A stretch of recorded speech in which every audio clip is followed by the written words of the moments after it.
നമസ്കാരം. നിലപാട് എന്ന പ്രോഗ്രാമിലേക്ക് എല്ലാവർക്കും സ്വാഗതം. രാജ്യം ഇന്ന് 78ാം സ്വാതന്ത്ര്യ ദിനം ആഘോഷിക്കുകയാണ്. 1947 സ്വാതന്ത്ര്യം ലഭിച്ചതിന് ശേഷം നിരവധി സംഭവ വികാസങ്ങളിലൂടെ നമ്മുടെ രാജ്യം കടന്നുപോയി. ഇന്ന് ഈ അവസ്ഥയിൽ എത്തി നിൽക്കുമ്പോൾ നമ്മൾ പലപ്പോഴും ആ കാലഘട്ടങ്ങളെ കുറിച്ച് പോലും ആലോചിക്കുന്ന ഒരു വസ്തുതയുണ്ട്. കാരണം 1947 സ്വാതന്ത്ര്യം ലഭിച്ചതിന് ശേഷം ഇന്ത്യ പാകിസ്ഥാൻ യുദ്ധമുണ്ടായി, ചൈനയുമായി നമ്മൾ യുദ്ധമുണ്ടായി. അതിനുശേഷം നമുക്കറിയാം ജവഹർലാൽ നെഹ്റുവിന്റെ അകാല മരണമുണ്ടായി. അതിനുശേഷം ഇന്ത്യ ഇപ്പൊ USSRും അമേരിക്കയും തമ്മിലുള്ള ആ ശാക്തിക ചേരികളിൽ പെടാതെ ഒരു ചേരിചേരാ നയമെന്ന ഒരു പ്രത്യേക നയത്തിന് തന്നെ ലോകത്തിൽ രൂപം കൊടുത്തുകൊണ്ട് ലോകത്തിന്റെ മുഖ്യധാരയിൽ തന്നെ ഇന്ത്യ നിലകൊള്ളുന്ന സാഹചര്യം ഉണ്ടായിരുന്നു. അതിനുശേഷം ഇന്ദിരാഗാന്ധിയുടെ കാലഘട്ടം, ഇന്ദിരാഗാന്ധിയുടെ അടിയന്തരാവസ്ഥയുടെ കാലഘട്ടം മുന്നോട്ട് വരുമ്പോൾ രാജ്യം ഇന്ന് എത്തി നിൽക്കുന്ന ഇപ്പോൾ 144 കോടി ജനങ്ങളുമായി രാജ്യം എല്ലാ മേഖലയിലും മുന്നിട്ട് നിൽക്കുകയും ചെയ്യുന്നു എന്നുള്ള വസ്തു കൂടി നമ്മൾ ഓർക്കുകയാണ് ഈ അവസരത്തിൽ. ഇതുകൂടാതെ ഡിജിറ്റൽ ഇന്ത്യ ലോകത്തിലെ എല്ലാ പ്രമുഖ രാജ്യങ്ങളോടും കിടപിടിക്കുന്ന രീതിയിൽ ഡിജിറ്റൽ ഇന്ത്യ ഇന്ന് മുന്നേറിക്കൊണ്ടിരിക്കുന്നു. രാജ്യം വളരെ വലിയ പുരോഗതിയിലേക്ക് പോയിക്കൊണ്ടിരിക്കുന്നു. സൈനികമായും സാമ്പത്തികമായും ലോകത്തെ മുൻനിര രാജ്യങ്ങളുമായി ഇന്ത്യ മഹാരാജ്യം കിടപിടിക്കുന്നു. ഇങ്ങനെ അഭിമാനകരമായ ഒരുപാട് നേട്ടങ്ങൾ 1947 സ്വാതന്ത്ര്യത്തിന് ശേഷം ഇത്രയും ഈ 78ാം സ്വാതന്ത്ര്യ ദിനം ആഘോഷിക്കുന്ന കാലഘട്ടത്തിൽ ഇന്ത്യക്ക് പറഞ്ഞു നിൽക്കുവാൻ ഒരുപാടുണ്ട്. ലോകരാജ്യങ്ങളിൽ വിവിധ രാജ്യങ്ങളിൽ ഇന്ത്യക്കാർ ഇന്ന് കുടിയേറിയിരിക്കുന്നു. അവിടെയെല്ലാം അഭിമാനകരമായ നേട്ടം ഇന്ത്യക്കാർ ഉണ്ടാക്കിയിരിക്കുന്നു എന്നുള്ളതെല്ലാം ഒരുപക്ഷെ ഏറ്റവും അഭിമാനത്തോടു കൂടി 78ാം സ്വാതന്ത്ര്യ ദിനം ആഘോഷിക്കുന്ന വേളയിൽ നമുക്ക് എടുത്തു പറയാൻ സാധിക്കുന്ന കാര്യങ്ങളാണ്. ഈ അവസരത്തിൽ നമ്മൾ ഇന്ത്യ മഹാരാജ്യത്തിന്റെ സ്വാതന്ത്ര്യത്തിന് വേണ്ടി അക്ഷീണം പ്രയത്നിച്ച ഒരുപാട് വിഭാഗങ്ങളുണ്ട്, ഒരുപാട് ജനതകളുണ്ട്. അവരെയെല്ലാം അനുസ്മരിച്ചുകൊണ്ട് തന്നെ ഇന്ത്യയിലെ ക്രിസ്ത്യൻ വിഭാഗങ്ങൾ ഇന്ത്യ മഹാരാജ്യത്തിന് കൊടുത്ത സംഭാവനകളും അതോടെ തന്നെ നമ്മുടെ സ്വയം വിലയിരുത്തൽ കൂടി ഈ അവസരത്തിൽ നമ്മൾ നടത്തുകയാണ്. എന്നോടൊപ്പം ഈ ചർച്ചയിൽ പങ്കെടുക്കുന്നത് ജോർജ് ജോസഫ്. ജോർജ്, ശരിക്കും നമ്മൾ ഈ രാജ്യത്തിന്റെ ഇന്ന് രാജ്യം ഇത്രയും പുരോഗതിയിൽ എത്തി നിൽക്കുമ്പോൾ നമ്മൾ അതിനെക്കുറിച്ച് ചർച്ച ചെയ്യുകയാണെങ്കിൽ ഒരു പക്ഷേ ക്രിസ്ത്യൻ സംഭാവന ഇതിന്റെ എത്രത്തോളം ഉണ്ട് എന്നുള്ളത് ഇപ്പോൾ മിഷണറിമാരുടെ നമുക്കറിയാം ഇന്ത്യയുടെ എല്ലാ ഭാഗങ്ങളിലും തന്നെ മിഷണറിമാർ എത്തിച്ചേർന്നിട്ടുണ്ട്. അവിടെയെല്ലാം അവര് കൃത്യമായ രീതിയിൽ സംഭാവനകൾ വിദ്യാഭ്യാസപരമായും അതുപോലെ തന്നെ സാമൂഹ്യ ഈ ഹെൽത്ത് പരമായിട്ടൊക്കെ ഒരുപാട് സംഭാവനകൾ നൽകിയിട്ടുണ്ട്. അപ്പോൾ അതിനെക്കുറിച്ച് നമ്മളിപ്പോൾ ശരിക്കും അതിനെക്കുറിച്ച് ഈ സമയത്തൊന്ന് ഓർക്കേണ്ടതല്ലേ ശരിക്കും മിഷണറിമാരുടെ സംഭാവന? ഇവിടെ റോബിൻ, നമ്മൾ രാജ്യത്തിൻ്റെ 78ാമത്തെ ഈ സ്വാതന്ത്ര്യദിനത്തിൽ നമ്മളായിരിക്കുമ്പോൾ നമ്മൾ പ്രത്യേകമായിട്ട് ക്രിസ്ത്യൻ കമ്മ്യൂണിറ്റിയെ കുറിച്ച് നമ്മൾ ചിന്തിക്കേണ്ടതിൻ്റെ വളരെ ഒരു പ്രാധാന്യമുണ്ട്. കാരണം നമുക്കറിയാം ഇന്ത്യ പോലുള്ളൊരു മഹാരാജ്യത്ത് 144 കോടിയോളം ജനങ്ങളുള്ള ഈ ഒരു രാജ്യത്ത് നമ്മുടെ ക്രിസ്ത്യൻസിൻ്റെ പെർസെൻറ്റേജ് വളരെ തുച്ഛമാണ്, വളരെ കുറവാണ്. അത് 1-2% ഉണ്ട്, 2-2.5%. എന്നാൽ രാജ്യത്തിൻ്റെ ഈ സ്വാതന്ത്ര്യത്തിൻ്റെ ആ തുടർന്നുള്ള ആ സമയങ്ങൾ തൊട്ട് പിന്നീട് അങ്ങോട്ട് രാജ്യത്തിൻ്റെ വ്യത്യസ്തങ്ങളായ മേഖലകളിൽ ക്രിസ്ത്യൻസ് നൽകിയ സംഭാവനകൾ ഒരിക്കലും അത് നമുക്ക് തൃണവൽക്കരിക്കാൻ സാധിക്കുകയില്ല. വളരെ വളരെ പ്രാധാന്യമുള്ളതാണത്. കാരണം നമുക്കറിയാം നമ്മുടെ രാജ്യത്ത് പല രീതിയിലുള്ള അനാചാരങ്ങൾ, ദുരാചാരങ്ങൾ, അസമത്വങ്ങൾ, പല രീതിയിലുള്ള സാമൂഹിക സംഘർഷങ്ങൾ, പല രീതിയിലുള്ള പ്രശ്നങ്ങളോട് നമ്മുടെ രാജ്യം കടന്നുപോയിരുന്നു. അവിടെയൊക്കെ ശരിക്കും മിഷണറിമാരിലൂടെ തുടങ്ങി വെച്ച ആ ഒരു വിദ്യാഭ്യാസ സമ്പ്രദായം, ഈ വിദ്യാഭ്യാസം, അതുപോലെ ആതുര മേഖല, സാമൂഹ്യ സേവന മേഖല, ഈ 3 മേഖലകളിൽ നമുക്ക് എടുത്തു പറയാം. ഇനി ആരെന്തൊക്കെ പറഞ്ഞാലും, എത്രമാത്രം അവഗണിച്ചാലും, തള്ളിക്കളഞ്ഞാലും, ഒഴിവാക്കിയാലും, അല്ലെങ്കിൽ തമസ്കരിച്ചാലും, ചരിത്രം മാറ്റി എഴുതിയാലും ഇതൊന്നും എന്താ പറയുക, നമുക്ക് ഒരിക്കലും അങ്ങോട്ടത് പൂർണ്ണമായിട്ട് നമുക്ക് തള്ളിക്കളയാൻ സാധിക്കുകയില്ല. നമുക്കറിയാം വിദ്യാഭ്യാസം അത് ഇന്ത്യയുടെ മുഖച്ഛായ തന്നെ മാറ്റി.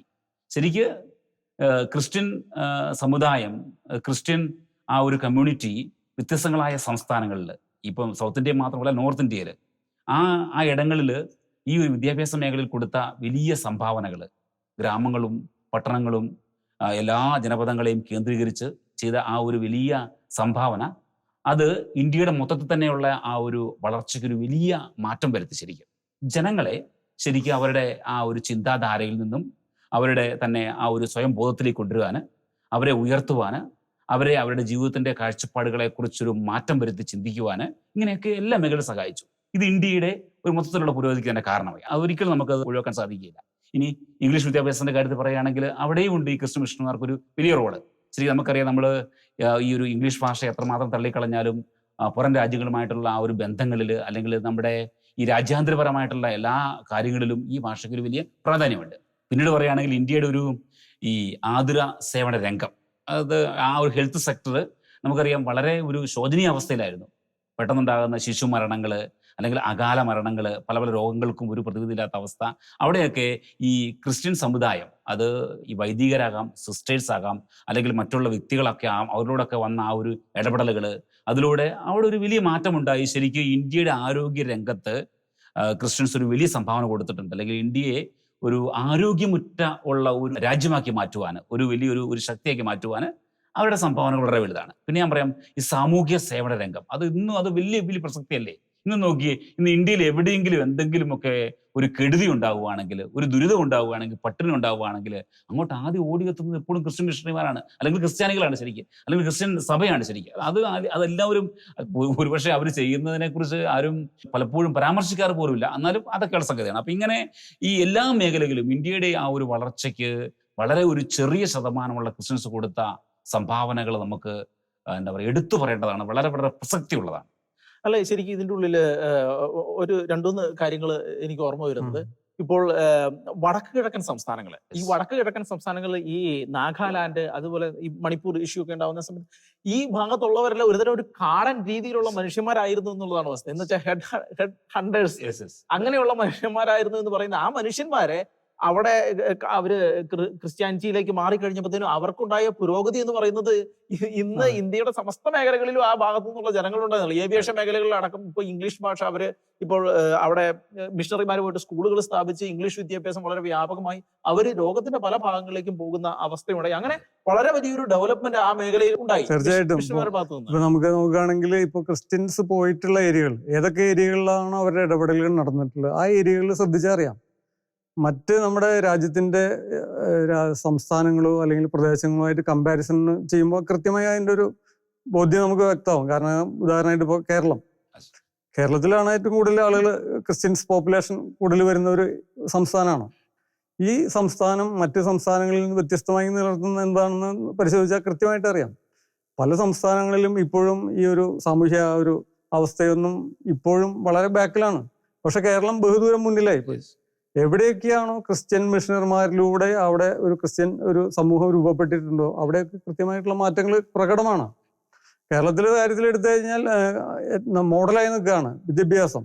ജോജി പറഞ്ഞ പോലെ ആതുര സേവന രംഗം, എങ്ങനെ എല്ലാ മേഖലകളിലും, അതായത് പല സ്ഥലത്തും അവഗണിക്കപ്പെടുന്ന പല കാര്യങ്ങളിലും കേരളം ഒരുപടി മുന്നിലാണ്. കേരളത്തിനെ മാറ്റി നിർത്തിയാൽ, കേരളത്തിൽ നിന്ന് നമ്മൾ മറ്റു സംസ്ഥാനങ്ങളെ കമ്പയർ ചെയ്യുമ്പോൾ എന്താണ് കേരളത്തെ മികച്ചതാക്കുന്നതെന്ന് ചോദ്യം ചോദിച്ചാൽ കിട്ടുന്ന ഉത്തരം ഒന്നാണ്: ആരോഗ്യ രംഗം, വിദ്യാഭ്യാസ രംഗം, കൾച്ചറൽ ഏരിയ അല്ലെങ്കിൽ സാമൂഹ്യ അവസ്ഥ. ഇപ്പൊ നമ്മൾ പറഞ്ഞു കഴിഞ്ഞു, പല സ്ഥലങ്ങളിലും മറ്റ് സ്റ്റേറ്റുകളിൽ നിന്നൊക്കെ ആളുകളെ ഇങ്ങോട്ട് ആകർഷിക്കുന്നതിന്റെ കാരണം എന്താണ്? ഇവിടെ വന്നാൽ ഒരു സാമൂഹ്യമായിട്ടുള്ള ഒരു അംഗീകാരം ലഭിക്കും. എല്ലാ ജനതയും ഒരേപോലെ പരിഗണിക്കുന്ന ഒരു ജനത. അത് അങ്ങനെ കടന്നു വരാനുള്ള ഒരു കാരണം എന്താണ്? ഈ ക്രിസ്ത്യൻ മിഷണറിമാരിലൂടെ കടന്നു വന്ന വിദ്യാഭ്യാസ രംഗത്തെ മാറ്റങ്ങൾ, അതുപോലെ തന്നെ ആതുര സേവന രംഗത്തുള്ള നമ്മുടെ ഇൻസ്റ്റിറ്റ്യൂഷൻസ് എടുത്താൽ പരിശോധിച്ചാലും അറിയാൻ പറ്റും. കേരളത്തിലെ ക്രൈസ്തവ മേഖലകൾ അല്ലെങ്കിൽ ക്രൈസ്തവ ഇൻസ്റ്റിറ്റ്യൂഷൻസ് ഏതൊക്കെ മേഖലകളിലാണ് കോൺസെൻട്രേറ്റ് ചെയ്തിരിക്കുന്നത് മനസ്സിലാക്കി കഴിഞ്ഞാൽ ഇതിന്റെ ഉത്തരം എളുപ്പത്തിൽ കണ്ടുപിടിക്കാൻ പറ്റും. ആശുപത്രികൾ, വിദ്യാഭ്യാസ സ്ഥാപനങ്ങൾ, അതുപോലെ തന്നെ എല്ലാവരാലും അവഗണിക്കപ്പെടുന്ന ആളുകളെ ചേർത്ത് നിർത്തുന്ന സ്ഥാപനങ്ങൾ, ഇത്തരം സ്ഥാപനങ്ങളാണ് നമ്മുടെ ഈ ക്രൈസ്തവരെ സംബന്ധിച്ചുള്ള അവരുടെ സ്വത്തുക്കളായി നിൽക്കുന്നത്. അതുകൊണ്ട് തന്നെ അവർ എവിടെ പോകുന്നു, അല്ലെങ്കിൽ ക്രൈസ്തവ മിഷണറിമാരിലൂടെ വന്നിട്ടുള്ള ഒരു ചേഞ്ച് വളരെ പ്രകടമായിട്ട് മറ്റ് ഈസി ആയിട്ട് നമുക്ക് തിരിച്ചറിയാൻ പറ്റുന്ന ഒരവസ്ഥയാണുള്ളത്. അല്ലെ ജോർജേട്ടൻ, ഈ ഇതിനെക്കുറിച്ച് പറഞ്ഞപ്പോൾ, ഇപ്പൊ ഈ ഹെൽത്ത് ഇതിന്റെ കാര്യം പറഞ്ഞപ്പോൾ ഞാൻ ഒരു കാര്യം ഓർക്കും. ഇപ്പൊ മദർ തെരേസയുടെ നമ്മളൊരു ഡോക്യുമെന്ററി ചെയ്യുന്ന സമയത്ത് അവർ പറഞ്ഞൊരു കാര്യം ഇതാണ്: ഇവര് മദർ തെരേസയും കൂടി സിസ്റ്റേഴ്സ് പോകുന്ന സമയത്ത് അവിടെ ഓടയിൽ നിന്ന് ഒരു ഞരക്കം കേൾക്കുകയാണ്. ഈ ഞരക്കം കേൾക്കുമ്പോൾ ഇവർ പെട്ടെന്ന് അവിടെ പോയി നോക്കിക്കഴിഞ്ഞപ്പോൾ ഒരു മനുഷ്യൻ പുഴുവെല്ലാം അരിച്ച് അങ്ങനെ കിടക്കുകയാണ്. അപ്പൊ ഇയാളെ ഇവർ പൊക്കിയെടുത്തപ്പോൾ തന്നെ ഈ ബാക്ക് ഭാഗം മൊത്തം അങ്ങ് താഴേക്ക് പോയി ഇയാളുടെ. അത് കഴിഞ്ഞേച്ച് ഇയാളെ ഇവർ മഠത്തിൽ ഇവരുടെ ഈ ഇത് ശുശ്രൂഷിക്കുന്ന സ്ഥലത്ത് കൊണ്ടുവന്നേച്ചിട്ട് ഇയാളെ ഇവര് ഭയങ്കര കാര്യമായിട്ട് ശുശ്രൂഷിക്കുമ്പോൾ ഇയാൾ ചോദിച്ചു, എന്നെ എന്തിനാണ് നിങ്ങൾ ഇത്ര കാര്യമായിട്ട് നോക്കുന്നത് എന്ന്. അപ്പൊ ഇയാളോട് മദർ പറഞ്ഞ്, ഞങ്ങള് ക്രിസ്തുവിനെയാണ് നോക്കുന്നത് എന്നുള്ള ഒരു കാര്യം പറഞ്ഞു. അപ്പോൾ ആ ഒരു കാര്യം എന്ന് വെച്ചാൽ ഈ ലോകം മുഴുവൻ മദർ തെരേസയിലൂടെ ഇന്ത്യയെ അറിഞ്ഞു, അത്രയും പ്രശസ്തമായി. എന്നിട്ട് അതൊരു മദർ തെരേസ ഒരു ഉദാഹരണമാണ്. ക്രിസ്ത്യൻ മിഷണറിമാര് ഇന്ത്യക്ക് ചെയ്ത കാര്യത്തിൽ ഒരു ഉദാഹരണമാണ്. ഇപ്പൊ പലപ്പോഴും മതപരിവർത്തനത്തെ കുറിച്ചും അതിനെക്കുറിച്ചൊക്കെ ആരോപണം ഉയരുമ്പോൾ നമ്മൾക്ക് ഇവരോട് ചോദിക്കാനുള്ളത്, ഈ മന്ദബുദ്ധികളായ മനുഷ്യർ മതം മാറിയിട്ട് നമ്മൾക്ക് എന്ത് കിട്ടാനാണ്? ഇതുപോലെ അത് കഴിഞ്ഞ് ഉടനെ ഇയാൾ മരിച്ചുപോയി. ഇവര് ശുശ്രൂഷിച്ച് കഴിഞ്ഞപ്പോൾ തന്നെ ഇയാൾ മരിച്ചുപോയി. പക്ഷേ ഇതുപോലെ മരിക്കാൻ കിടക്കുന്ന ആളുകളെ ശുശ്രൂഷിക്കുന്നതിൽ അയാളെ മതപരിവർത്തനം നടത്തിയിട്ട് എന്ത് നേടാനാണെന്നുള്ള ചോദ്യങ്ങളൊക്കെ ഇതിന്റെ പിന്നിൽ വളരെ പ്രസക്തമാണ്. അപ്പൊ നമ്മുടെ ഇതുപോലുള്ള നമ്മുടെ ഈ മിഷണറിമാരുടെ, ക്രിസ്ത്യാനികൾ രാജ്യത്തിന് കൊടുത്ത സംഭാവന എന്ന് പറയുന്നത് വളരെ വലിയതാണ്. ഇന്നും അത് നടന്നുകൊണ്ടിരിക്കുന്നു. പിന്നെ മറ്റൊരു സംഭവം കൂടി ഞാൻ ഓർക്കുന്നത്, ഇപ്പോൾ ഈ നമ്മുടെ ഈ ദണ്ഡേവാഡ ആ ഭാഗങ്ങളിലെല്ലാം നക്സലൈറ്റ് പ്രസ്ഥാനങ്ങൾ വളരെ സജീവമായ നക്സലൈറ്റ് പ്രസ്ഥാനങ്ങൾ. പക്ഷെ ഈ ഭാഗങ്ങളിലേക്കെല്ലാം ക്രിസ്ത്യൻ മിഷണന്മാർ കടന്നു ചെല്ലുകയും ഇവരെല്ലാം ക്രിസ്ത്യാനിറ്റിയിലേക്ക് മാറുകയും ചെയ്ത കാലത്തിൽ ഇപ്പൊ അവിടെ ഒരുപാട് സ്ഥലങ്ങളിൽ എന്ന് വെച്ചാൽ ഓർക്കണം, ഇന്ത്യൻ സൈന്യത്തിന് പോലും അവിടെ കടന്നു ചെല്ലാൻ സാധിക്കാതിരിക്കുകയും അവരെ അമർച്ച ചെയ്യാൻ കഴിയാതിരിക്കുകയും ചെയ്ത സ്ഥലത്താണ് ക്രിസ്ത്യൻ മിഷണറിമാർ ഇതുപോലെ കൺവേർഷൻ നടത്തി അവിടെ എല്ലാം പ്രശ്നബാധിത മേഖലകളെല്ലാം പ്രശ്നബാധിത അല്ലാത്ത മേഖലകളാക്കി മാറ്റി അവരെ വികസനത്തിന്റെ മുഖ്യധാരയിലേക്ക് കൊണ്ടുവരുന്ന സാഹചര്യം ഉണ്ടായത്. അപ്പോൾ ഇങ്ങനെ നമ്മൾ പരിശോധിക്കുമ്പോൾ ഇപ്പോൾ ഹിന്ദു മുസ്ലിം എന്ന് പറയുന്നതിനും അപ്പുറത്ത് ക്രിസ്ത്യൻ എന്നുള്ള നാമം ഇന്ത്യ മഹാരാജ്യം മുഴുവൻ അറിയപ്പെടുന്നു, എല്ലാ ജനങ്ങളും അറിയപ്പെടുന്നുണ്ട് എന്നുണ്ടെങ്കിൽ ഇതൊക്കെ ഒരു ഭാഗമായിട്ടില്ല ശരിക്കും. നമ്മൾ ഇവിടെ റൂം പറഞ്ഞപ്പോൾ ഒരു വളരെ പ്രസക്തമായ ഒരു കാര്യം ഇതാണ്. ഇതുപോലെ ഇന്ത്യയുടെ പുരോഗതിക്ക് വേണ്ടി കയ്യും മെയ്യും മറന്ന് പ്രവർത്തിച്ച, അല്ലെങ്കിൽ ഇന്ത്യയെ സ്വന്തം ചങ്കോട് ചേർത്ത് പിടിച്ച ഈ ക്രിസ്ത്യൻ സമുദായത്തിന് ക്രിസ്ത്യൻ മിഷണറിമാർക്ക് ഇടയ്ക്കൊരു എന്താ പറയുക, ഇടയ്ക്ക് രാജ്യത്തിനുള്ളിൽ തന്നെ ചില അവസരങ്ങൾ അങ്ങോട്ട് ഉയരുകയാണ്. നമ്മളൊരു ഫോറിൻ റിലീജിയനാണ്, വിദേശ മതമാണെന്നൊക്കെ. അപ്പൊ അങ്ങനെ ഒരു ഇവിടെ പറഞ്ഞ പോലെ പല രീതിയിലുള്ള അതുകൾ നമ്മുടെ പേര് മതപരിവർത്തനം ആരോപിക്കപ്പെടുന്നു. ഇങ്ങനെ പല രീതിയിലുള്ള അസ്വസ്ഥതകളോടെ കടന്നു പോകുന്നു. നമുക്ക് അതിനെക്കുറിച്ച്, അതിന്റെ ആ സാങ്കേതികതയെക്കുറിച്ച് നമുക്ക് ഒന്ന് ജസ്റ്റ് ചിന്തിക്കാം. അത് മനസ്സിലാക്കണം, ഈ ക്രിസ്ത്യൻ മതം എന്ന് പറഞ്ഞാൽ ക്രിസ്ത്യൻ വിശ്വാസം ഒന്നും ഒരിക്കലും അതൊരു ഫോറിൻ റിലീജിയൻ അല്ല. അത് മറിച്ച് എന്താ പറയുക, അതൊരു യൂറോപ്യൻ റിലീജിയൻ അല്ല. ശരിക്കും അതിന്റെ ഉത്ഭവം എവിടെയാ? അത് ഏഷ്യയിലാണ്, ഇസ്രായേലിലാണ് ശരിക്കും, അല്ലെ? നമുക്കറിയാതെ. അതുപോലെ തന്നെ അങ്ങനെ ഫോറിൻ റിലീജിയൻ അല്ലെങ്കിൽ മതത്തിന്റെ വ്യാപനത്തിന് വേണ്ടിയോ എന്തെങ്കിലും താൽക്കാലിക നേട്ടങ്ങൾക്ക് വേണ്ടിയോ ഒന്നുമല്ല ഇവിടെ ക്രിസ്ത്യാനികൾ ഈ ഇന്ത്യയിൽ പ്രവർത്തിച്ചിരിക്കുന്നത്. വളരെ വ്യക്തമായ കാര്യമാണിത്. പക്ഷെ എന്താ സംഭവിച്ചെന്ന് ചോദിച്ചാൽ, ആ ഒരു നാളുകളിൽ, ആദ്യ കാലഘട്ടങ്ങളിൽ ഇന്ത്യയുടെ ഒരു ആതുര സേവന രംഗവും വിദ്യാഭ്യാസ രംഗവും സാംസ്കാരിക രംഗവും സാമുദായിക സേവന രംഗവും ഒക്കെ വളരെ വളരെ പ്രധാനപ്പെട്ടതായിരുന്നു, എല്ലാമായിരുന്നു. എന്നാൽ അത് അങ്ങോട്ട് തുടങ്ങി വെച്ചത്, പക്ഷെ അതിൻ്റെയൊക്കെ ഒരു ഉദ്ദേശം എന്ന് പറയുന്നത്, ഇവിടെ റോബിൻ പറഞ്ഞതുപോലെ, ഈ മദറിനോട് ചോദിച്ചു, നിങ്ങൾ എന്തുകൊണ്ട് എന്നെ ശുശ്രൂഷിക്കുന്നത് ചോദിച്ചപ്പോൾ ഞങ്ങൾ ശുശ്രൂഷിക്കുന്നത് ക്രിസ്തുവിനെയാണ്. അവിടെയൊക്കെ നമ്മൾ വളർന്നു വന്നപ്പോൾ എവിടെയോ അറിഞ്ഞോ അറിയാതെ, നമ്മുടെ എല്ലാവരുടെയും കുറ്റമാണ്, ക്രിസ്തുവിനെ കൊടുക്കുന്നതിൽ നമ്മൾ പരാജയപ്പെട്ടു പോയി. അവിടെയാണ് നമുക്ക് പറ്റിപ്പോയത്. നമ്മൾക്ക് നമ്മുടെ തന്നെ മൊത്തം ഒരു കുറ്റമായിട്ട് നമ്മളത് എപ്പോഴും ഏറ്റെടുക്കണത്. ഞാൻ പറയാം, ഇപ്പൊ യൂറോപ്യൻ സഭ എടുത്ത് നോക്കിയേ, ഇന്നും ലോകത്ത് എവിടെയെങ്കിലും പട്ടിണിയോ ദുരിതമോ അല്ലെങ്കിൽ വെള്ളപ്പൊക്കമോ പേമാരിയോ ഇനി എന്നാ പറയുക ഉരുൾപൊട്ടലോ യുദ്ധമോ ഒക്കെ ഉണ്ടായാൽ അവിടെ ആദ്യം സഹായഹസ്തവുമായിട്ട് ഓടിയെത്തുന്നത് ആരാ? യൂറോപ്യൻസ് ആണ്. അവിടുത്തെ ക്രിസ്ത്യാനികളാണ് ശരിക്കും. അവർ പണവും കൊടുക്കും, എല്ലാം കൊടുക്കും അവര്. പക്ഷേ അവിടെ സഭ തകരാനുള്ള കാരണം അവർ ക്രിസ്തുവിനെ പ്രഘോഷിക്കുന്നതിൽ, ക്രിസ്തുവിനെ കൊടുക്കുന്നതിൽ അവർക്ക് പരാജയം ഉണ്ടായി. അത് തന്നെയാണെന്ന് ഇന്ത്യയിലും കേരളത്തിലും സംഭവിക്കുന്നത്. ഇപ്പൊ ഇവിടെ ജോർജ് പറഞ്ഞു, കേരളത്തില് ക്രിസ്ത്യാനികളുടെ ഒരു സാന്നിധ്യം വലിയ മാറ്റം. ശരിയാണിത്. കേരളത്തെ ഒരു ഭയങ്കരമായ രീതിയിലുള്ള ഒരു ഡെവലപ്മെന്റിലേക്ക് ഉയർത്തിയത് ക്രിസ്ത്യാനികളുടെ സാന്നിധ്യം, അവരുടെ ആ സംസ്കാരം, അവരുടെ സ്കൂളുകൾ, അവരുടെ ആദർശ തന്നെ. യാതൊരു മാറ്റവും ഇല്ല. ആരെത്ര നോ പറഞ്ഞാൽ, ഞാൻ പറഞ്ഞു, നമ്മുടെ രാജ്യത്ത് തന്നെ എത്രയോ പ്രമുഖരായ വ്യക്തികൾ, അല്ലെ, എല്ലാ രംഗത്തും, രാഷ്ട്രീയ രംഗത്ത്, സാംസ്കാരിക രംഗത്ത്, സാമുദായിക രംഗത്തുള്ള എല്ലാ പ്രമുഖ വ്യക്തികളും പഠിച്ചത് നമ്മുടെ ഇൻസ്റ്റിറ്റ്യൂഷനിലാണ്. അവർക്കൊരിക്കലും അത് നോ പറയാൻ പറ്റിയല്ല. എന്നാൽ അവരത് മറന്നുപോയി. അത് വേറൊരു കാര്യം. അപ്പൊ നമ്മൾ ഈ ഒരു 78ാമത്തെ നമ്മുടെ സ്വാതന്ത്ര്യത്തെ നമ്മൾ ചിന്തിക്കേണ്ട ഒരു കാര്യമാണ്, എന്ത് പറ്റി നമുക്ക് ക്രിസ്ത്യാനികൾക്ക് അവിടെ എന്ത് പറ്റി? പറ്റിയത് മറ്റൊന്നുമല്ല, പറ്റിയത് നമുക്കെതിരെ ആക്രമണം ഉണ്ടാകാൻ കാരണം, നമ്മളെ മറ്റുള്ളവർ തിരസ്കരിക്കാൻ കാരണം, അല്ലെങ്കിൽ നമ്മളെ മറ്റുള്ളവർ സൈഡ് ലൈനിലാക്കാൻ കാരണം, അത് നമ്മളുടെ തന്നെ ഒരു പ്രധാനപ്പെട്ട ഒരു പങ്കുണ്ട് അതിനകത്ത്. നമ്മളെ ഏൽപ്പിച്ച ഡ്യൂട്ടി നമ്മൾ മറന്നുപോയി. നമ്മൾ ക്രിസ്തുവിനെ കൊടുക്കുന്ന ഭാഗം, അല്ലെ? അങ്ങനെ ഒരു ചിന്ത ആണ് എന്റെ മനസ്സിൽ വരുന്നത്. അല്ല, അതൊരു ശരിയാണ്. ഇപ്പം ഞാനിപ്പം ഈ യൂറോപ്യൻ രാജ്യങ്ങൾ, ഇപ്പൊ പറഞ്ഞ പോലെ യൂറോപ്യൻ രാജ്യങ്ങളിൽ തന്നെ നമ്മൾ പരിശോധിക്കുകയാണെങ്കിൽ ശരിക്കും അവർക്ക് ക്രിസ്ത്യൻ ഇൻസ്റ്റിറ്റ്യൂഷൻസ് വേണം.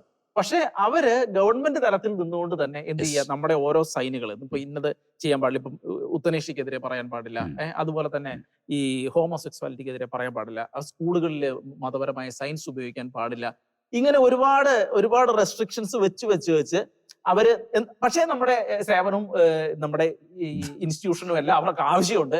എന്നാൽ ക്രിസ്തുവിനെ കൊടുക്കാനും പാടില്ല. ഇങ്ങനെ ഒരു തലത്തിലേക്ക് മാറുന്ന ഒരു കാലഘട്ടം ശരിക്കും നമുക്ക് ഇവിടെ അങ്ങനെ ഒരു പ്രശ്നം അഭിമുഖീകരിക്കേണ്ട ഒരു സാഹചര്യം ഉണ്ടാകുന്നുണ്ട്. തീർച്ചയായിട്ടും ഇതിനകത്ത് നേരത്തെ പറഞ്ഞ പോലെ മതപരിവർത്തനം ലക്ഷ്യമായിട്ട് വരുന്ന ഒരു വിഭാഗം എന്നുള്ളൊരു ആരോപണം എതിരുണ്ട്.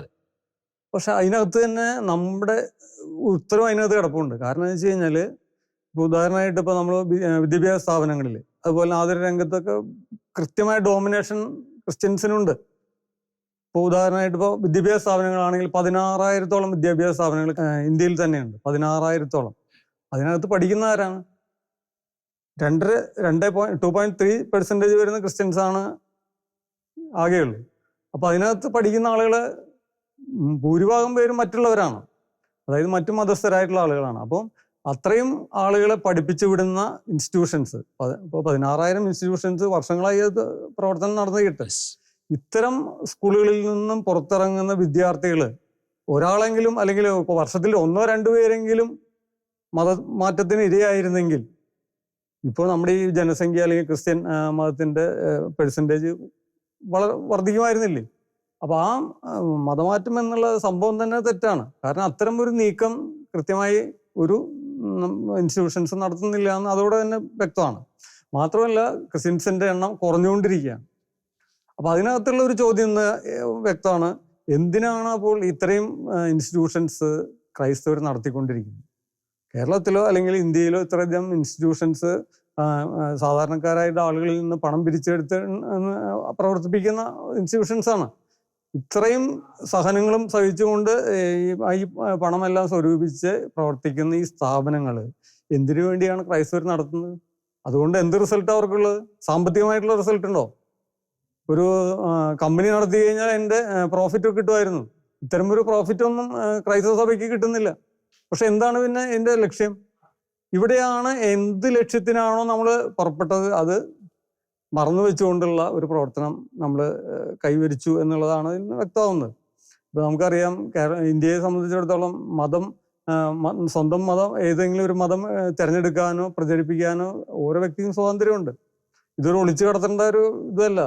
ക്രിസ്തുവിനെ പ്രഘോഷിക്കാനായിട്ട് ഇന്ത്യയിൽ വ്യക്തമായിട്ടുള്ള സ്വാതന്ത്ര്യമുണ്ട്, അവകാശമുണ്ട്. അതുപോലെ തന്നെ സ്വന്തം രാഷ്ട്രീയം നമുക്കറിയാം. അങ്ങനെയാണെങ്കിൽ ഇപ്പം ബി ജെ പി ഒരു കാലത്ത് ചെറിയ ഇതായിരുന്നു, പക്ഷെ അതിന്റെ ബേസ് വളരെയധികം വർദ്ധിച്ചു, ലക്ഷക്കണക്കിന് ആളുകളാണ്. അപ്പോൾ എന്തുകൊണ്ട് ആന്റി പൊളിറ്റിക്കൽ നിയമങ്ങളൊന്നും വന്നില്ല? ഇവിടെ മത നിരോധന നിയമം കൊണ്ടുവന്നു. അങ്ങനെയാണെങ്കിൽ തിരിച്ച് അങ്ങനെ ഒരു ആന്റി പൊളിറ്റിക്കൽ ആയിട്ടുള്ള ഒരു നിയമം കൊണ്ടുവരേണ്ടതല്ലേ? സ്വന്തം രാഷ്ട്രീയം മറ്റുള്ളവരിൽ അടിച്ചേൽപ്പിക്കുന്നു എന്ന് അത്തരം സാധ്യതയില്ലേ? ലക്ഷക്കണക്കിന് ആളുകളാണ് പൊളിറ്റിക്സ് മാറുന്നത്. അപ്പോൾ മതവും രാഷ്ട്രീയവും ഒക്കെ മാറാനായിട്ട് അവകാശവും സ്വാതന്ത്ര്യമുള്ള ഒരു രാജ്യമാണ് ഇന്ത്യ. അപ്പോൾ ഇവിടെ വരുമ്പോൾ നമ്മളത് ഒരു ഒളിച്ചു കടത്തേണ്ട ഒരു രീതിയിലേക്കാണ് പല ഇൻസ്റ്റിറ്റ്യൂഷൻസും സമീപിക്കുന്നത്.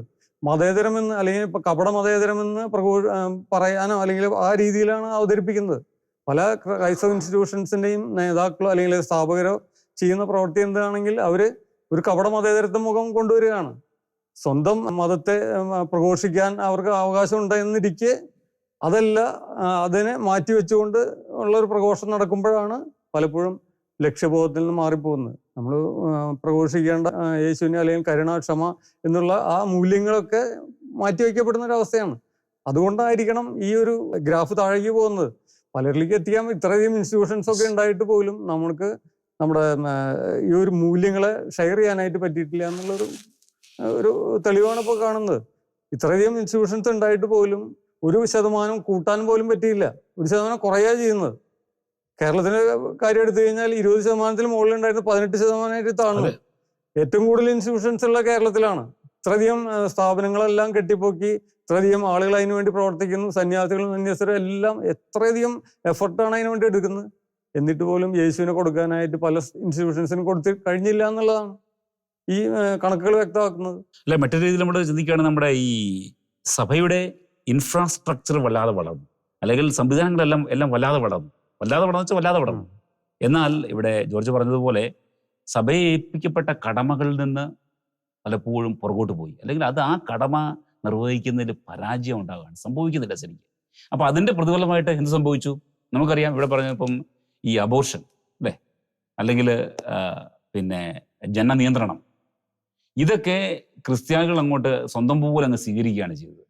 മറ്റ് അല്ല അതിനെ പറ്റി ക്രെഡിബിലിറ്റി എത്രത്തോളം ഉണ്ടെന്ന് പോലും അന്ന് ചിന്തിച്ചു നോക്കാതെ അതൊക്കെ സ്വീകരിച്ചു എന്നുള്ളത് അത് എന്ത് അർത്ഥത്തിലാണ് അത് ചെയ്തത് എന്നുള്ളത് നമ്മളിപ്പോൾ വിലയിരുത്തുന്നു. അപ്പം നമ്മൾ മനസ്സിലാക്കേണ്ടത് വെച്ചാൽ ക്രിസ്ത്യൻ വാല്യൂസിന് ക്രിസ്തുവിന്റെ പഠനത്തിനൊക്കെ വിരുദ്ധമാണോ, അല്ലെങ്കിൽ ഇത് ക്രിസ്തുവിന്റെ പഠനമായി ചേർന്ന് പോകുന്നതിനെ കുറിച്ച് ഒന്നും യാതൊരു ചിന്തയും ഇല്ലാതെ ഈ രീതിയിൽ ജനനിയന്ത്രണവും മറ്റുള്ള പല പല കാര്യങ്ങളിൽ ക്രിസ്ത്യാനികൾ അങ്ങോട്ട് എന്നാ പറയാ വല്ലാതെ അങ്ങോട്ട് അതിനെ അങ്ങോട്ട് പുണർന്നു. അതിന്റെ ഫലമായിട്ട് എന്തുണ്ടായി? ശരിക്കും ഞാൻ പറയാം, നമ്മുടെ സമുദായത്തിലാണ് ഏറ്റവും കൂടുതൽ അതുകൊണ്ടൊരു എന്നാ പറയാ ദൂഷ്യം സംഭവിച്ചിരിക്കുന്നത്. നമ്മുടെ ഡെമോഗ്രഫി കുത്തനെ താന്നു പോയി. അതിപ്പോ ഇന്ത്യയിലും കേരളത്തിലും അല്ല, കേരളത്തിൽ പ്രത്യേകിച്ച്. കേരളത്തിൽ ഇപ്പൊ ഇവിടെ പറഞ്ഞു, കേരളത്തിൽ നമുക്ക് സംസ്ഥാനം രൂപീകൃതമാകുമ്പോൾ തുടർന്നുള്ള വർഷങ്ങൾ ഉണ്ടായിരുന്ന ആ ഒരു പെർസെൻറ്റേജ് ഒന്ന് കുത്തനെ ഇടിയേ ചെയ്തേ. അത് എന്നാ പറയുക 25 താന്ന് ഇപ്പം 16, 17 എന്നൊക്കെ പറയുന്നുണ്ട്, 18 നമുക്ക് കൃത്യമായിട്ട് എത്ര ഉണ്ടെന്ന് ആ അവസ്ഥയിലേക്ക് എത്തി. അപ്പോൾ അതിൻ്റെ ഫലമായിട്ട് എന്തുണ്ടായി? പിന്നെ എന്നാ സംഭവിച്ചതെന്ന് വെച്ചാൽ നമ്മൾ ചെയ്യേണ്ട കാര്യങ്ങൾ ചെയ്യാൻ വന്നപ്പോൾ നമുക്കിവിടെ നിൽക്കാൻ പറ്റാത്തൊരു അവസ്ഥ സംജാതമാകുകയാണ്. അത് കൃഷി മേഖല ആയിക്കോട്ടെ, അല്ലെങ്കിൽ മറ്റുള്ള എന്നാ പറയുക ഗവൺമെന്റ് സർവീസ് ആയിക്കോട്ടെ, അല്ലെങ്കിൽ ഏത് മേഖല എടുത്ത് നോക്കിയോ നമുക്ക് ക്രിസ്ത്യാനികൾ കൂടെ നിൽക്കാൻ പറ്റാത്ത അവസ്ഥ. അതിന്റെ ഫലമായിട്ട് മൈഗ്രേഷൻ ഉണ്ടാകുന്നു. നമുക്ക് മൈഗ്രേഷനെ പെട്ടെന്ന് അങ്ങോട്ട് കാറടച്ചു എല്ലാം കുറ്റം പറയാൻ പറ്റിയല്ല. കാരണം ഇവിടെ നിൽക്കാൻ പറ്റണ്ടേ, എന്തെങ്കിലും രീതി ജീവിക്കാനുള്ള അല്ലെങ്കിൽ എന്തെങ്കിലും ഒരു പ്രതീക്ഷ കാണണ്ടേ. യുവജനങ്ങൾ നോക്കുമ്പോൾ എന്തെങ്കിലും ഒരു പ്രത്യാശ, ഒരു നാമ്പ് കാണണ്ടേ. കാണാൻ വരുമ്പോൾ അവരെന്ത് ചെയ്യും? അവർ ഓപ്ഷൻ നോക്കി പുറത്തേക്ക് പോകും. അപ്പൊ അങ്ങനെ പോകുമ്പോൾ നമ്മുടെ ഡെമോഗ്രഫി വീണ്ടും കുറയുന്നു. എവിടെ ഡെമോഗ്രഫി ആയിട്ട് ഒരു നമ്മളുടെ ശക്തിയല്ല, അല്ലെങ്കിൽ ജനസംഖ്യാപരമായിട്ട് ശക്തി അല്ലെങ്കിൽ അവർക്ക് യാതൊരു വിലയില്ല, വോയിസ് ഇല്ല, അവർക്ക് എണ്ണ വോയിസ് ഇല്ല. അതാ സംഭവിക്കുന്നത്. അതാണ് ഇന്ന് ക്രിസ്ത്യാനിയുടെ വാക്കിന് ഈയിടെ ഞങ്ങൾ ഇവിടെ കേട്ട പോലെ ആർക്കും കൊട്ടാവുന്നൊരു ചെണ്ടയായി മാറിയുന്ന അവസ്ഥ. കാരണം നമ്മൾ തന്നെയാ. ആ കാര്യത്തിൽ ഒരു ഇത് ആഡ് ചെയ്യാവുന്നതെന്ന് വെച്ച് കഴിഞ്ഞാൽ നമ്മൾ പലപ്പോഴും പല കാര്യങ്ങളിലും കൈമൈ മറന്ന് പ്രവർത്തിക്കുന്നുണ്ട്. ഈ നേരത്തെ പറഞ്ഞ വിദ്യാഭ്യാസം, അതുപോലെ തന്നെ ആതുര രംഗത്താണെങ്കിലും എല്ലാം പ്രവർത്തിക്കുന്നുണ്ട്. പക്ഷെ അതിന്റെ ക്രെഡിറ്റ് എടുക്കാനോ അല്ലെങ്കിൽ അതൊരു അത്തരം കാര്യങ്ങളിൽ നമ്മൾ പുറകിലാണ്. നമുക്കറിയാം, ഇപ്പോൾ വയനാടാണെങ്കിലും പല ദുരന്തങ്ങളിലും മുഖത്ത് ഇപ്പോൾ കാണുന്ന ഒരു രീതി കാണാം. ഒരു ടീഷർട്ടും പുറകില് ബാനർ എഴുതിയിട്ട് ഉള്ള ആളുകളാണ്. ഇതിനു മുന്നേ ദുരന്തങ്ങൾ ഉണ്ടായിട്ടുണ്ട്. ക്രൈസ്തവ മിഷണന്മാരും അല്ലെങ്കിൽ എല്ലാ ആളുകളും അവിടെ ഓടിക്കൂടിയിട്ടുണ്ട്. ആരും ഈ ടീഷർട്ടോ അല്ലെങ്കിൽ ബാൻഡോ വെച്ചിട്ടല്ല വന്നിരുന്നത്. അപ്പൊ ഇതിന് അത്തരം ഒരു സംഭവത്തിൽ നമ്മൾ എടുക്കുക അല്ലെങ്കിൽ ഒരു ജാഗ്രത കുറവ്, അത് പിന്നീട് നമ്മളെ ദോഷകരമായി ബാധിച്ചിട്ടുണ്ടോ എന്ന് സംശയിക്കേണ്ടിയിരിക്കും. കാരണം ചരിത്രത്തിന്റെ പല നിർണായക ഘട്ടങ്ങളിലും ഇടപെട്ടിരുന്ന ക്രൈസ്തവ മിഷണന്മാരുടെ ആ ചരിത്രത്തിൽ നിന്ന് തുടച്ചു നീക്കുന്ന ഒരു പ്രവർത്തനമാണ് ഇപ്പോൾ നടന്നുകൊണ്ടിരിക്കുന്നത്. അതായത് ആ ഘട്ടങ്ങളിൽ ഇടപെട്ട ആളുകളുടെ അവരെ നിശബ്ദരാക്കുക, അല്ലെങ്കിൽ അത്തരം ഒരു ആളുകൾ ഇടപെട്ടിട്ടില്ല എന്ന് തെളിയിക്കാവുന്ന രീതിയിൽ അത്തരം അവശേഷിപ്പുകളൊക്കെ മായ്ച്ചു കളച്ചുകൊണ്ടിരിക്കുന്ന ഒരു പുതിയ ചരിത്രം, പുതിയൊരു ചരിത്ര എഴുത്തിലേക്കാണ് ഇപ്പൊ കാര്യങ്ങൾ നീങ്ങുന്നത്. അപ്പം ചരിത്രത്തെ തമസ്കരിക്കാൻ പറ്റില്ല, അത് ഒരു കാലത്തും തമസ്കരിക്കാൻ പറ്റില്ല. ഇവിടുത്തെ ആളുകളുടെ മനസ്സിലതുണ്ട്. അത് പക്ഷെ പുസ്തകത്താളുകളിലൊക്കെ ഇത്തരത്തിലുള്ള മാറ്റങ്ങൾ വന്നുകൊണ്ടിരിക്കുക. അത് ഈ അടുത്ത കാലങ്ങളിൽ ശ്രദ്ധിച്ചറിയാം. നമ്മുടെ ക്രൈസ്തവ മിഷണന്മാര് അവരുടെ മുദ്ര പതിപ്പിച്ചിട്ടുള്ള പല കാര്യങ്ങളും വളരെ നിശബ്ദമായി അത് മാറ്റിക്കൊണ്ടിരിക്കുന്ന ഒരു രീതി ഈ അടുത്ത കാലങ്ങളിലൊക്കെ കാണാം. ഇപ്പൊ നമുക്ക് എലിയാസ് ചവറച്ചനൊക്കെ ആണെങ്കിൽ പോലും ആ ചരിത്രത്തിൽ എടുത്തു കളയാണ്. അപ്പം ഇത്തരം പ്രവർത്തനങ്ങളിൽ നമ്മുടെ ഒരു ജാഗ്രതക്കുറവ്, അല്ലെങ്കിൽ ഒരു ക്രൈസ്തവ സമൂഹത്തിന്റെ ഒരു ജാഗ്രതക്കുറവുണ്ട്. അത് നമ്മളെ തിരിച്ചടിച്ചുകൊണ്ടിരിക്കുകയാണ്. ഇപ്പോ ഇതുവരെ ചെയ്ത ഒന്നുമല്ല ഇപ്പൊ നമ്മൾ ചെയ്യുന്നത് എതിരായിട്ടുള്ള പ്രവർത്തനങ്ങളാണെന്ന രീതിയിലേക്ക് മുദ്ര കുത്തുകയാണ്. ഇപ്പൊ നേരത്തെ പറഞ്ഞ മൈഗ്രേഷന്റെ കാര്യത്തിലാണെങ്കിൽ പോലും ക്രൈസ്തവർക്ക് ഇവിടെയുള്ള പ്രാധാന്യം എത്രത്തോളം ഉണ്ടെന്ന് ഉള്ള ഒരു സംശയം ഒരു ഘട്ടമാണ്.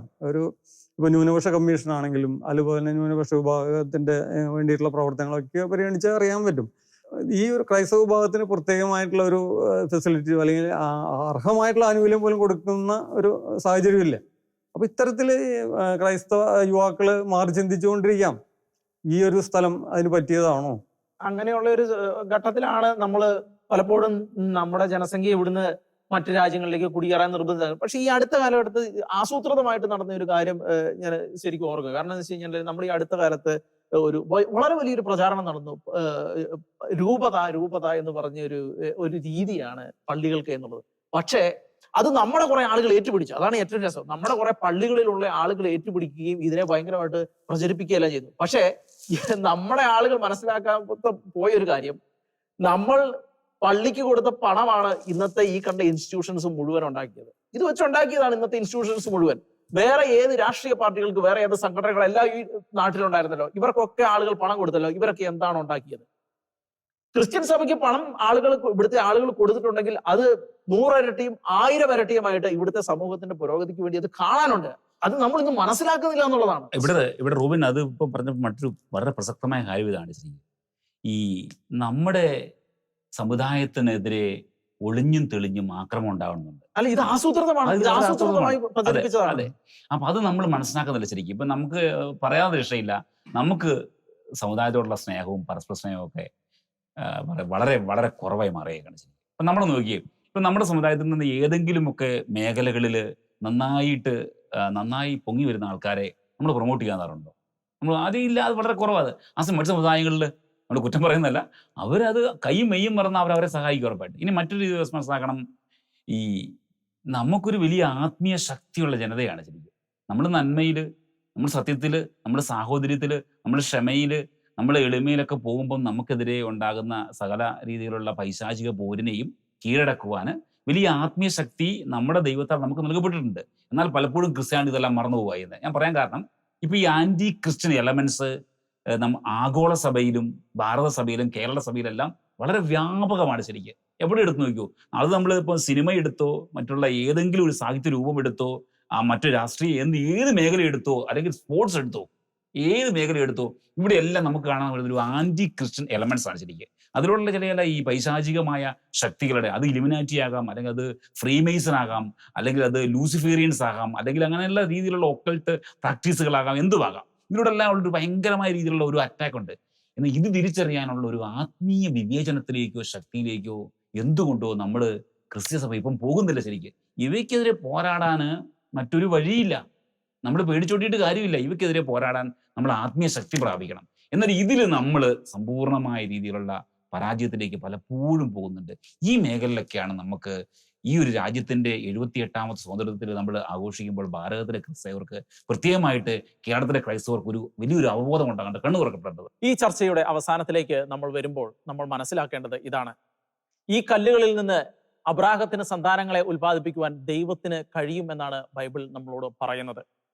അതുകൊണ്ട് തന്നെ നമ്മൾ പ്രജനനത്തിന്റെ ബലത്തിൽ ലോകം മുഴുവൻ കീഴടക്കിയവരല്ല. നമ്മൾ ക്രിസ്തുവിനെ അറിഞ്ഞ് ക്രിസ്തുവിന്റെ സ്നേഹം അനുഭവിച്ച ആളുകൾ നമ്മളിലേക്ക് വന്നു ചേർന്നാണ് നമ്മുടെ സമുദായം ഇത്രത്തോളം വളർന്നത്.